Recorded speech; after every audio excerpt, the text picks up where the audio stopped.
আচ্ছা, মেঘরাজার কি হয়েছে আরই বৃষ্টি রানীর সাথে?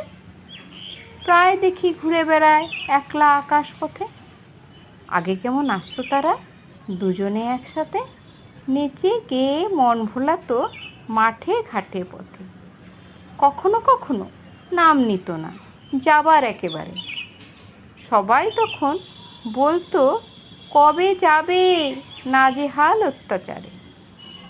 কবে যেন এসেছিল তারা কয়েক ঘন্টার জন্য, প্রাণ জুড়িয়ে মন জুড়িয়ে করলো মোদের ধন্য। বললাম, থাকো আর কিছুক্ষণ। বলে, উপায় নেই আর, সময় এখন ফুরিয়ে এলো, ফিরতে হবে এবার। যাবার বেলায় কানে কানে বলল, ডেকে শোনো, বৃষ্টি যদি চাও তবে গাছ লাগাও এখনো। বৃষ্টি